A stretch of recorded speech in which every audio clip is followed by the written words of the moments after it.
ынтымақтамалық жаштардын ийгилигин баалоо менен бирге алардын артынан келе жаткан миңдеген окуучуларга чоң дем, күчтүү мотивация болуп берет. Büyük иш-чарабызга куш келипсиздер. Анда эмесе бүгүнкү иш-чараны ачык деп жарыялайбыз.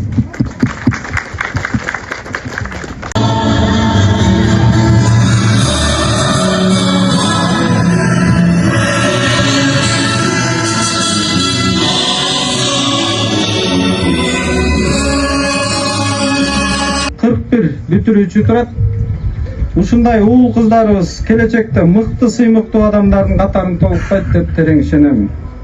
Урматтуу бүтүрүүчүлөр, сиздер да ошол уулануучу муунсуздар, эртең силердин араңардан да мамлекетке кызмат кылган, эл ишенген, Базар Коргоон районунун атын бийик көтөргөн чыгаан инсандар чыгарына бекем ишенемин. Урматтуу Эрлис Табакирович, бул салтанаттуу иш-чарада Министрлер кабинетинин төрагасынын орун басары, суу ресурстары, айыл чарба жана кайра иштетүүнүн жайы министри Акынбеков Эрлис Табакирович тарабынан 10 жылдан бери жаштарга сыйлыктарын тапшырып келет. Анда эмесе сөзгө Министрлер кабинетинин төрагасынын орун басары, суу ресурстары, айыл чарба жана кайра иштетүүнүн жайы министри Акынбеков Эрлис Табакировичке алкышка беребиз.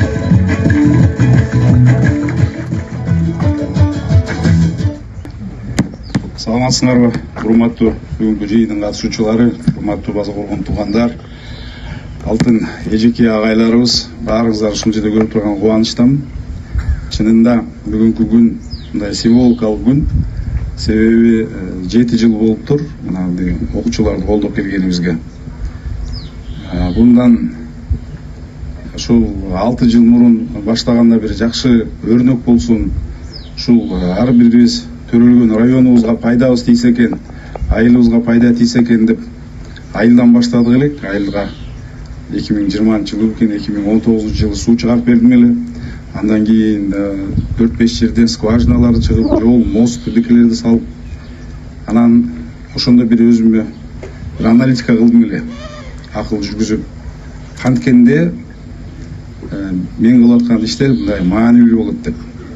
Өткөрүп аткан той топурубуз, бул жерде өткөргөн Куран мусабакасы, Куран жарыш өткөргөн алардын баардыгы ошол учурда актуалдуу болчу. Бирок Кыргызстан канткенде оңолот, каяка барабыз дегенде ушул жаш кеп жаштарда экен. Жаштарда деп турган ушул 6 жыл мурун өзүмө алдыма максат койдум эле. Биз жаштарды канткенде Кыргызстанга пайдалуу жаштар болот. Кыргызстанга өзүнүн мындай мээнетин сиңип, өзүнүн мекенчил жүрөгү менен сүйө турган жаштар дегенде 4 багытты алып чыкканбыз. Биринчиси бул ыйман деп, биздин жаштар ыймандуу болуш керек деп. Бирок ошол эле учурда ден соолугу керек. Демек экинчи багыт ден соолук. Ыймандуу, ден соолугу жакшы, бирок маданияты болбосо, анда андай жаштар бизге да болбойт деп. Үчүнчү багыт маданият, анан 4-үнчү багыт эң маанилүү ушул билим багыты. Şu 4 bağıttı, akırkı şu 7 yıldan beri ağa çeyinde kılıp kelgenmiz. Anam ben işker olup turgan кезде, бұл жерде баягы реклама жол болсом, андай багыт эмес. Шул бизден келаткан жаштардын маданиятын, билимин, ыйманын жана ден соолугун саккылалы деп. Мына өзүңүздөр билесиздер, бүгүн дагы азыр bundan бир нече жыл мурун баштап койдум эле, курулуш аягына чыгып, азыр дагы ушул футбол аянтчасынын ачылышына барам. Андан бөлөк бул жерге кыздардын медресесин баштаганбыз bundan 2 жыл мурун дейм. 2 жыл мурун баштаганбыз, ал дагы азыр 60-70% бүтүп калды. Отделка жумуштары башталса күзгүгө же балким эмдиги жыл бүтүрүбүз. Ал болсо дагы ушул ыйман жолунда дагы ар бир басып жүргөн ушул аял кыздарыбыз, булар келечек энелер. Анан энелер болсо булар басып жүргөн медресе демекчи. Ошол багытта, ыйман багытында жардам берели деп ошол ишти бүтүрүп атабыз. Анан эми бүгүнкү күндө баягы мамлекеттик кызматта болуп, мындай жумуштарды аткарганыбыз өтө деле туура болбой калат. Себеби мамлекеттик жумушта болуп туруп, мамлекеттик деңгээлде программалар менен, бюджеттик каражаттар менен ишке ашыра турган долбоорлор менен алектенип, мындан ары эми мен келинчегим маселе туруп койсоң болду. 15 жылдан бери мен менен мындан ары да бул жумуштар уланат. келинчегим ушул жеке тарапка жеке ишкерлик кылып ушул багытты карап. Райондун билим берүү тармагын туруктуу колдоп, жыл сайын бүтүрүүчүлөргө атайын стипендияларды берип, ал аркылуу жаштарды тарбиялап, эли жерибизге ар дайым колдон келген чоң самалыктарды жаратып, райондун өсүшүнө барандуу салым кошуп келесиз. Бул аракетиңиз элин, жерин сүйгөн мекенчиликтин туу чокусу деп билем. Биздин Базар Коргон районубузда 67 мектеп бар. Мектепке чейинки билим берүү уюмдар 56. Аларда эмгектенген мугалимдин саны 2770. Бүгүнкү маалыматка таянсак, район боюнча 43544 бала билим алса, булардан 1485 окуучу 11 класста аяктап, ал эми 9 классты 3423 окуучу аяктап отурат. Бүгүн биздин алдыбызда турган 41 окуучу жогорку тестирлөөдөн мыкты көрсөтүшкө жетишкендер. Демек булар ар дайым окуунун алдыңкылары болуп келишти. Андыктан ар бирине келечекте байсалдуу сапар каалап, мыкты окуу жайлардын студенти болуп калышына чын жүрөктөн тилек айтам. Дагы бир оюмду айтсам, мына бүгүн Базар Коргондогу Жоморт Бөкөнбаев атындагы жатак мектеби мекемесинин бүтүрүүчүсү Райымжанов Салкар Туратбекович райондогу эң алдыңкы мектептин бүтүрүүчүсү болуп, Чанган автоунаасын жеңип алды.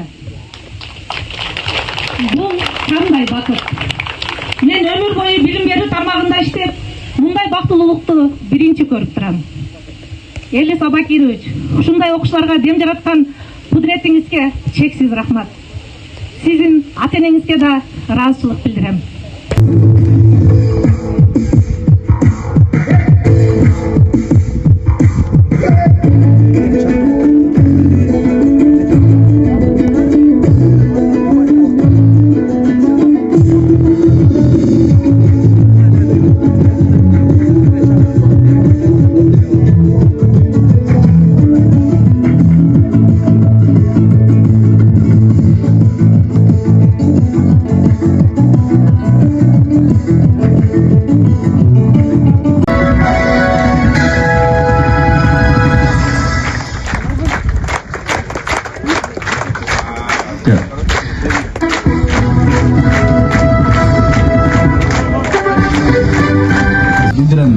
Мындай агайлар бул жашоодо аябай көп болсун, билимге өтө чоң салым кошкон агайлар бул жашоодо өтө көп болсун. Мен абдан ыраазымын ушул агайыма. Чанган утуш үчүн канча күн мындай эс албай даярдандың? Ачыгын айтчы, жашырбай. 10 классында баштаган негиз даярдыкты. 10 класстан баштап 2 жыл даярдандым. 2 жыл даярдандыңбы? Эң көп окуган китебиң кайсы болду? Эң көп окуган китебим Чыңгыз Айтматовдун китептери болду. Жана илимий стилдеги китептер. Көбүнчө эми ойрту илимий стил көбүрөөк болгон үчүн илимий стилимге басым жасадым. Азыр сага ушул маштан белек кылган Элис Токумбековго ыраазысыңбы? Өтө чоң ыраазымын. Жакшы самалы уюштуруптур кыргыздарда. Эми кыргыздардан мен билишимче биринчи болуп атат да бул. Алдыга билим берүүгө балдарды али билимдөгөн эле. Эми ушундай неде баарыңарга жаштар ушинтип мына силер дагы жакшы окуп, жакшы билим алып, келечегиңер кең болуп ушинтип дайыма алдыңкы жашарда болуп, кыскасы жалпы кыргыз билимге ээ болсун. Биринчиден кааларым. Анан мына Салкарда окуткан агайларга ушу могу интернат Бөкөнбаевдин мугалимдерине чоң ыраазычылык билдиребиз. Буларга узун өмүр, ден соолук, ынтымак, жакшы ак жол каалаймын. Билимди берүүсүн дайыма уланта берсин. Ушундай эле ыраазычылыктар Сыдыкова Мунараханга берилет.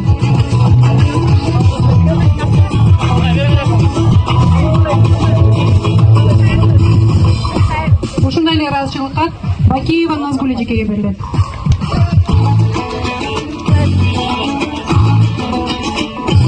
Ушундай эле ыраазычылыктар Абдималиева Залима Каримовнага берилет.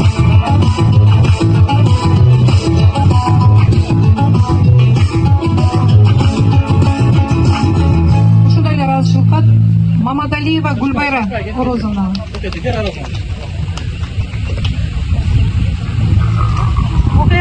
Мамадалиева Гульбайра.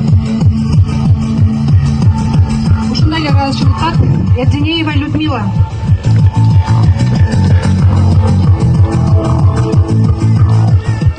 Ушундай эле ыраазычылыкка Алиева Айгүл Азимкуловнага берилет.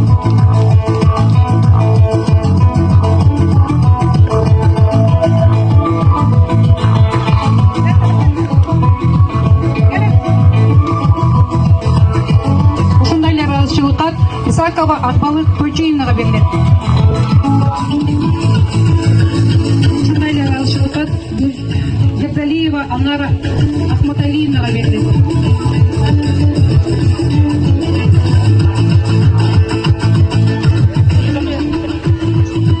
Ушундай эле ыраазычылыкка Абдалова Буяжар Абдыкадыровнага берилет.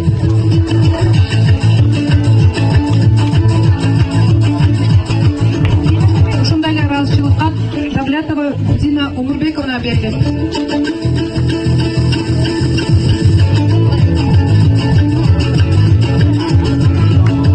Ушундай эле ыраазычылыкка Кабилова Дилярам Эркинбаевнага берилет. Ушундай эле ыраазычылыкка Ашиева Оксанага берилет.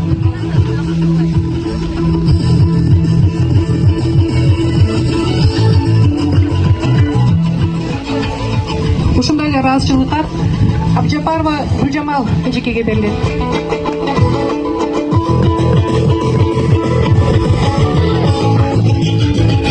Ушундай эле ыраазычылыкка Тагаева Таттыгүл эжекеге берилет. Ушундай эле ыраазычылыкка Кадыркулова Жулдуз эжекеге берилет.